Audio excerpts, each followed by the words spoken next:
안녕하세요. 철거준 의사 닥터 까막눈입니다. 최근 목포에서 내원하신 분께서 해외에 계신 지인들이 많으신데 코로나 시대에 꼭 필요한 물질들을 추천해 달라고 얘기하셨습니다. 이분은 저의 모든 유튜브를 다 보신 분이시고 나름대로 기능학이나 자연치유, 그러니까 비타민 미네랄 치료 이런 쪽으로 공부를 많이 하신 분이십니다. 이분께서 이제 제게 어떤 물질을 한번 추천했으면 좋겠느냐라고 물어보셨을 때 저는 그러면 저희 유튜브를 다 보셨으니까 생각나는 물질이 있으신가요? 먼저 물어봤습니다. 그랬더니 이분이 비타민 C, 비타민 D, 아스피린일 것 같다라고 얘기를 하시더군요. 그래서 저는 공부를 열심히 하셨다는 생각과 함께 무척 기뻤고요. 하지만 약간 다른 물질을 추천해 드렸습니다. 의사가 어떤 물질을 추천할 때는 그냥 이렇게 추천할 수는 없고요. 어떤 근거가 있어야 추천할 수가 있거든요. 그래서 이제 어떤 자료, 그러니까 의사가 개인적인 소견, 개인적인 마음대로 어떤 물질을 많이 팔려고 과장해서 이렇게 설명하면 안 되겠죠. 그래서 의사가 어떤 것을 권하려고 한다 그러면 그것은 이제 근거가 이렇게 있어야 되는데 그 근거는 임상 데이터여야 되고 임상 데이터에 따라서 의미가 있는 것을 권유하는 방식을 근거 중심 의학이라고 합니다. 그래서 이제 이런 근거 중심의 의학에 있을 때 의사도 이렇게 당당할 수 있다라고 저는 생각을 하는데요. 이런 어떤 근거 중심의 의학을 가지고 어떤 이제 비타민과 미네랄이 어떤 물질이 필요할 것인가를 이미 다 생각을 정리하시고 연구하셔가지고 책으로 내신 분들이 있어요. 그래서 저희가 이미 책으로 이제 받아볼 수도 있고 읽을 수도 있는데요. 그 책은 뭐냐면 전문의가 처방하는 바이러스를 이기는 영양제라는 제목의 책입니다. 김경철 선생님과 김혜영 선생님이 이제 지으셨고요. 열린 책들이라는 출판사에서 만들어 주셨습니다. 앞 표지에 어떻게 되어 있냐면 130여 개의 임상 실험으로 확인한 비타민, 허브, 기능식품의 항바이러스 효과다 이렇게 적어져 있습니다. 제가 책을 많이 구입하긴 하지만 두 권을 구입한 책은 많이 없는데요. 이 책은 한 번 구입하고 읽은 다음에 몇 개월 지나서 다시 한 권을 구입했습니다. 이제 가까운 친구에게 주려고 이제 구입을 했는데 친구한테 물어봤더니 이미 다 알고 있더라고요. 그래서 산 김에 또 한 번 다시 한번 정독했던 기억이 있고요. 기억하면서 읽으면서 이 저자분들이 존경스러울 만큼 공부를 열심히 하시고 자료를 열심히 모으셨고 근거 중심의 의학을 하고 계시는구나 하는 생각이 들어서 만나 뵌 적은 없지만 존경스럽고 고마움을 많이 느꼈던 책입니다. 그 책에 이제 이런 내용이 나와 있어요. 1990년대 캐나다 한 대학교에 데이비드 세킷 박사께서 어떤 정리를 했는데 이제 저희가 생각하고 있는 어떤 데이터 이것들을 쭉 한 8단계로 정리를 했어요. 그래서 가장 저급한 데이터는 실험관 안에서 실험한 것, 그러니까 실험실에서 연구한 거죠. 어떤 가설이 나오면 그 가설을 증명할 때 이제 실험실에서 연구를 해보는 거예요. 그래서 실험실에다가 바이러스 같은 것을 실험실에서 비타민을 딱 넣어가지고 이 바이러스가 비타민에 죽나 안 죽나 이렇게 연구해보는 거죠. 그래서 이런 단계가 지나서 효과가 있었을 때만 2단계로 넘어가게 됩니다. 2단계는 이제 실험관의 실험실에서 실험이 통과가 되면 2단계로 가는데 이때는 좀 불쌍하지만 생쥐와 같은 이런 동물 실험 연구를 합니다. 이제 생쥐를 사용하는 이유는 생존 기간이 좀 짧아야 이제 또 많이 먹지도 않고 또 다루기도 좀 쉬운 동물들을 선호하지요. 코끼리 같은 동물은 실험을 못해요. 왜냐하면 수명이 인간하고 비슷하기 때문에 연구하다가 연구자들이 먼저 죽기 때문에 이제 수명도 짧고 몸집도 작고 먹이도 적게 먹고 좀 싼 동물들, 이런 동물들을 선호합니다. 그래서 주로 생쥐 같은 이런 동물들로 실험을 많이 하지요. 약간 번외 이야기인데요. 이제 저희가 공부 막 할 때 환자분들에게 어떤 물질이 나 장차 유익할까라고 공부할 때요, 막 공부하다가 제가 우연히 그 고양이나 강아지가 먹는 사료 만드는 회사 자료에 들어가 본 적이 있는데 정말 놀라운 자료가 많이 있더라고요. 그래서 생각해 봤더니 강아지 먹는 먹이를 만드는 사료 회사에서 강아지한테 막 뭘 먹이고 있잖아요. 그러면 한 10년 정도 지나면 TV에서 그 물질을 저희 사람들에게 건강식품으로 팔기도 합니다.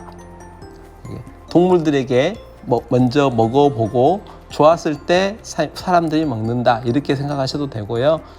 동물들 먹이를 연구하는 회사에서도 정말 열심히 공부하고 있고 연구하고 있다, 이렇게 생각하시면 됩니다. 일단은 이제 동물 실험이 통과가 되면 이제 의사 선생님들께서 이제 환자분들에게 이제 투여해 보는 거죠.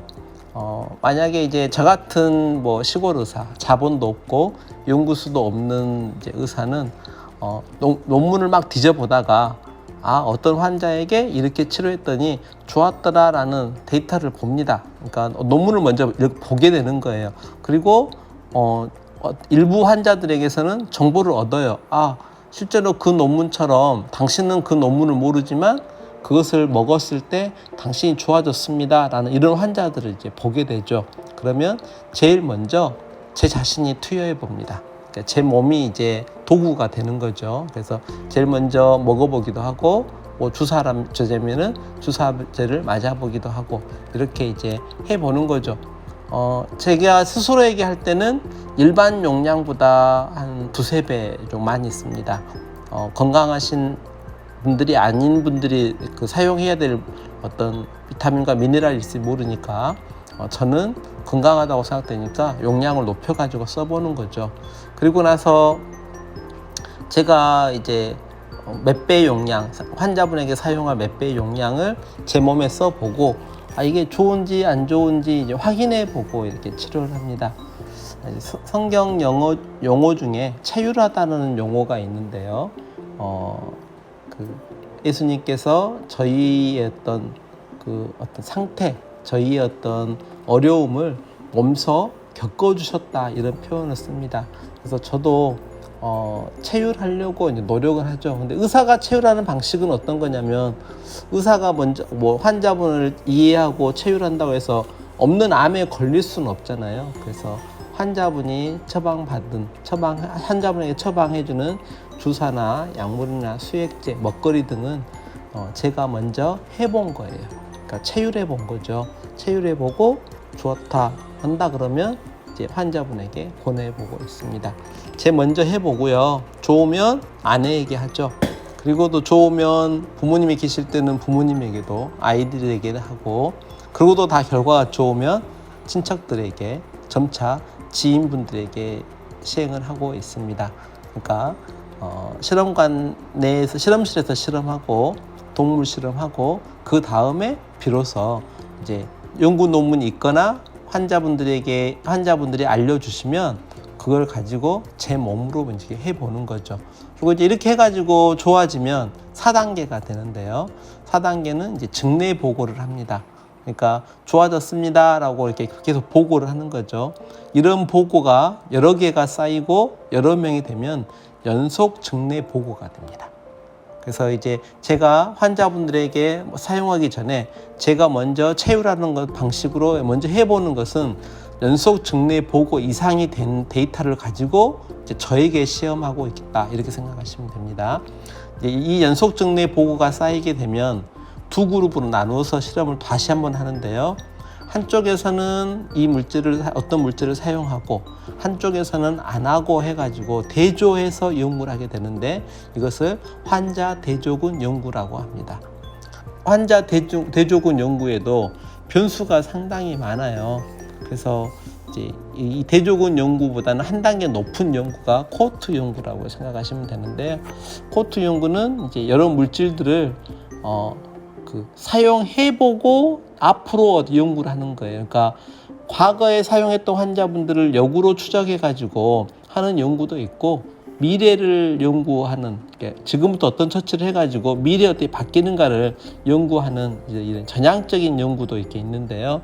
이런 어떤 코호트 연구에는 시간, 자본, 환자들의 대상 숫자 이런 것들이 이제 중요합니다. 그런데 이때는 장기적으로 어떤 플랜을 가지고 검사 연구를 할 것인가 이런 것을 결정해야 되기 때문에 아무래도 직관력이 좋은 의사의 실력이 이제 많이 좌우될 거다라는 생각이 듭니다. 이런 이제 코호트 연구가 끝나고 나면 그 다음엔 하는 연구는 이중 맹검 연구라고 합니다. 맹검이라는 말은 가렸다는 거잖아요. 모른다는 뜻이니까 환자분한테 진짜 약도 주고 가짜 약, 플라세보, 유약도 줘보고 해가지고 주면서 환자분이 모르는 거예요. 이것을 보고 이제 맹검 연구라고 하는데, 이중 맹검 연구라는 말은 의사도 몰라요. 의사도 이 A라는 약을 주면서 이게 진짜 약인지 가짜 약인지 모르고 주고요. 환자분도 이 약이 진짜 약인지 가짜 약인지 밀가루인지 아닌 진짜 약인지 모르고 이렇게 먹어보고 투약하는 방식을 말합니다. 이것은 이제 심리적인 요인 같은 것을 배제하기 위해서 사용하게 됩니다. 이중 맹검 연구를 통과하기도 사실은 이제 쉽지는 않습니다. 근데 이제 이 단계까지 통과가 되면 8단계 마지막 단계로 이제 들어가게 되는데요. 이런 8단계 연구는 코호트 연구가 됐거나 이중 맹검 연구가 다 된 어떤 이런 논문들을 다 모아가지고 최종적인 결론을 내는 방식을 말하는데요. 이걸 메타 분석이라고 말합니다. 그래서 의사들은요, 1단계부터 8단계까지 이제 같은 논문이라고 하더라도 최종 메타 분석에 돼 있는 논문들을 이제 주로 따라가려고 노력하고 있습니다. 근데 문제는 있어요. 메타 분석할 때도 연구자의 어떤 취향, 성향에 따라서 변수가 이렇게 좌우되기 때문에 분명히 메타 분석일지라도 조작될 가능성은 없지 않아 있습니다. 하지만 최종 결론은 지금까지는 메타 분석으로 내리고 있다 이렇게 생각하시면 됩니다.